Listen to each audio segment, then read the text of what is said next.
जय हिंद दोस्तों। तो इस वीडियो में हम कंप्यूटर के 50 प्रश्न करने वाले हैं जो एनटीपीसी में आने के जिनके चांस हैं।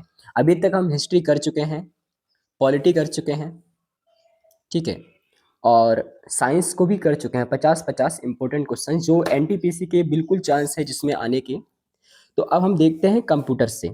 कंप्यूटर से कौन कौन से ऐसे इंपॉर्टेंट क्वेश्चन हैं, तो शुरुआत करते हैं। पहला क्वेश्चन है, कंप्यूटर का जनक किसे कहा जाता है। तो पहला इंपॉर्टेंट क्वेश्चन है, कंप्यूटर का जनक किसे कहा जाता है, और इसका आंसर है चार्ल्स बेबेज। ठीक है, आगे बढ़ते हैं और दूसरा क्वेश्चन लिखा है कि कंप्यूटर की जो आईसी चिप्स होती है वो आमतौर पर किसकी बनी होती है। तो इसका सही आंसर हो जाएगा सिलिकॉन। एक सिलिकॉन क्या है, एक अर्धचालक है। ये भी आपको याद रखना है कि सिलिकॉन और जर्मेनियम ये दोनों अर्धचालक होते हैं। आगे बढ़ते हैं, डब्ल्यू डब्ल्यू डब्ल्यू यानी वर्ल्ड वाइड वेब का आविष्कार किसने किया। तो याद रखेंगे टिम वर्नर्स ली, इन्होंने वर्ल्ड वाइड वेब का आविष्कार किया है। आगे देखते हैं, कंप्यूटर का मस्तिष्क किसे कहा जाता है। कंप्यूटर का मस्तिष्क किसे कहा जाता है, सीपीयू। और सीपीयू का आपको फुल फॉर्म भी याद रखना है, सेंट्रल प्रोसेसिंग यूनिट। आगे बढ़ते हैं और नेक्स्ट लिखा हुआ एएलयू का पूर्ण रूप क्या है। काफी बार देखा गया है कि पूर्ण रूप पूछा गया है, ठीक है, शॉर्ट में नाम लिख दिया जाता है, पूर्ण रूप पूछा जाता है। तो एएलयू का पूरा नाम है अर्थमेटिक लॉजिकल लॉजिक यूनिट। ठीक है, आगे बढ़ते हैं। और कौन सी मेमोरी अस्थायी मेमोरी होती है, ठीक है, तो वो हो जाएगी आपकी RAM, random access memory. Okay, आगे बढ़ते हैं। रोम का पूर्ण रूप क्या है, तो रोम का पूर्ण रूप है रीड ओनली मेमोरी। आगे बढ़ते हैं, एक जीबी में कितने एमबी होते हैं। तो एक जीबी का मतलब होता है गीगाबाइट में 1024 एमबी होते हैं। ठीक है, याद रखेंगे। सबसे छोटा होता है बिट, तो 8 बिट एक बाइट के बराबर होता है। फिर 10,024 बाइट एक केबी के बराबर होता है। 10,024 केबी एक एमबी के बराबर होता है। ऐसा चलता रहता है 1024। ठीक है, आगे बढ़ते हैं। कंप्यूटर में डाटा की सबसे छोटी इकाई क्या है। तो कंप्यूटर में डाटा की सबसे छोटी इकाई क्या है, बिट है। ठीक है, वो 8 बिट्स के समूह को क्या कहते हैं, तो बाइट कहते हैं। अभी मैंने बताया 8 बिट्स बराबर एक बाइट बनता है। आगे बढ़ते हैं, भारत का पहला सुपर कंप्यूटर कौन सा था, तो परम 8000। ये क्या है, भारत का पहला सुपर कंप्यूटर था। आगे बढ़ते हैं, लिखा हुआ है एचटीटीपी का पूर्ण रूप क्या है। तो HTTP hyper text transfer protocol, काफी बार पूछा गया क्वेश्चन है। आगे बढ़ते हैं, नेक्स्ट क्वेश्चन क्या है, कंप्यूटर साक्षरता दिवस कब मनाया जाता है। तो इसका सही आंसर है 2 दिसंबर। नेक्स्ट क्वेश्चन है, यूआरएल का पूर्ण रूप क्या है। तो यूनिफॉर्म रिसोर्स लोकेटर। काफी इंपॉर्टेंट क्वेश्चन है, आपको याद रखना है। नेक्स्ट देखते हैं, ईमेल के जनक कौन है। तो ईमेल के जनक है रे टॉमलिसन। ठीक है, आगे बढ़ते हैं, पीडीएफ का फुल फॉर्म क्या है। पीडीएफ का फुल फॉर्म, तो पीडीएफ का फुल फॉर्म है पोर्टेबल डॉक्यूमेंट फॉर्मेट। आगे बढ़ते हैं, नेक्स्ट क्वेश्चन है, कंप्यूटर में कंट्रोल+C शॉर्टकट का उपयोग किसके लिए होता है। तो कंट्रोल+C कॉपी करने के लिए किया जाता है इस्तेमाल। आगे बढ़ते हैं, किसी फाइल को स्थायी रूप से डिलीट करने की शॉर्टकट की क्या होती है। तो शिफ्ट के साथ अगर आप डिलीट दबा देते हैं, शिफ्ट प्लस डिलीट, तो वो स्थायी रूप से डिलीट हो जाती है। आगे देखते हैं, आईपी एड्रेस का पूर्ण रूप क्या है। तो इसका सही पूर्ण रूप क्या होता है, इंटरनेट प्रोटोकॉल एड्रेस, यानी आईपी से क्या है, इंटरनेट प्रोटोकॉल। आगे बढ़ते हैं, प्रथम पीढ़ी के कंप्यूटरों में किसका प्रयोग किया जाता था। तो वो किया जाता था वैक्यूम ट्यूब का, लेकिन इनके रख रखाव काफी बेकार था, बहुत जल्दी गर्म हो जाते थे। आगे देखते हैं, फॉरट्रैन क्या है। तो पहली उच्च स्तरीय प्रोग्रामिंग एक भाषा है। तो आ सकता है कि ये क्या है, तो एक भाषा है, प्रोग्रामिंग लैंग्वेज है। ठीक है, आगे बढ़ते हैं, ऑपरेटिंग सिस्टम किस प्रकार का सॉफ्टवेयर है। तो एक सिस्टम सॉफ्टवेयर है।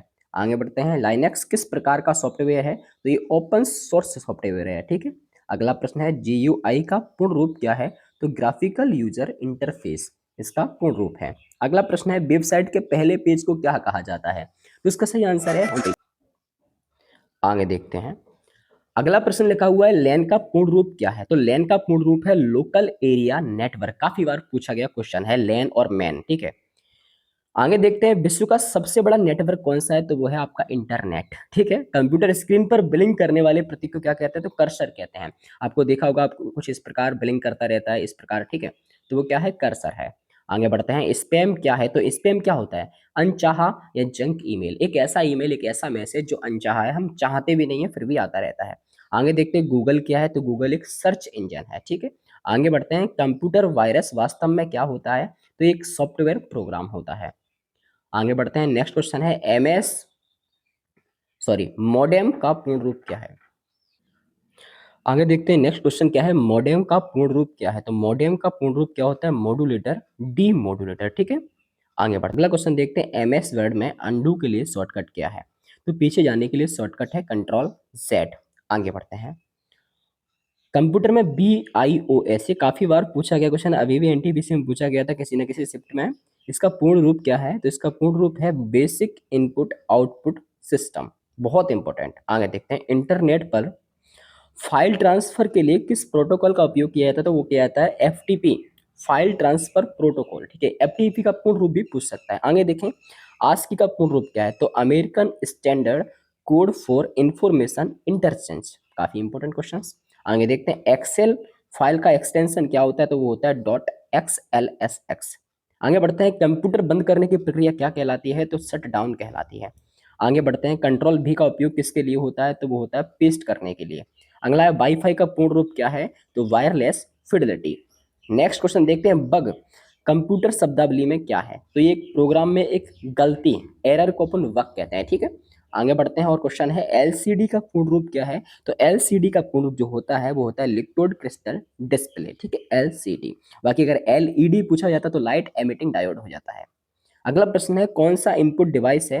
तो कीबोर्ड याद रखेंगे, माउस याद रखेंगे, स्कैनर याद रखेंगे, ये क्या है? इनपुट डिवाइस है। आउटपुट डिवाइस के उदाहरण याद रखेंगे, मॉनिटर, प्रिंटर और प्लॉटर।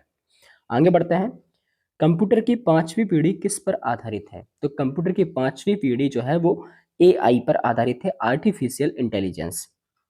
अगला प्रश्न है, JPEG का पूर्ण रूप क्या है? तो जॉइंट फोटोग्राफिक एक्सपर्ट ग्रुप। अगला प्रश्न, बाइनरी नंबर सिस्टम में कौन से दो अंक होते हैं? तो 0 और 1 होता है। ठीक है, आगे बढ़ते हैं। अगला क्वेश्चन है, कंप्यूटर की गति को किस में मापा जाता है? तो हर्ट्ज या MIPS में मापा जाता है। अगला प्रश्न है, भारत में सिलिकॉन वैली किसे कहा जाता है? तो बेंगलुरु को कहा जाता है। काफी आसान क्वेश्चन है। अगला प्रश्न है, DBMS का पूर्ण रूप क्या है? तो DBMS का पूर्ण रूप क्या है? Database management system. ठीक है, ये 50 इंपोर्टेंट क्वेश्चन थे आपके कंप्यूटर के। इसके बाद मैं भूगोल के और स्टैटिक जीके के, अर्थशास्त्र के और इसके बाद करंट अफेयर्स के क्वेश्चन लाने वाला हूँ। और कल तक मैं पूरे, मतलब आज भी 2-3 वीडियो लाऊंगा। तो अगर आपको वीडियो पसंद आई तो वीडियो को लाइक करें, और जिनका पेपर है NTPC का उनको बेस्ट ऑफ लक, और वीडियो को देखते ही जाएं। Thank you so much.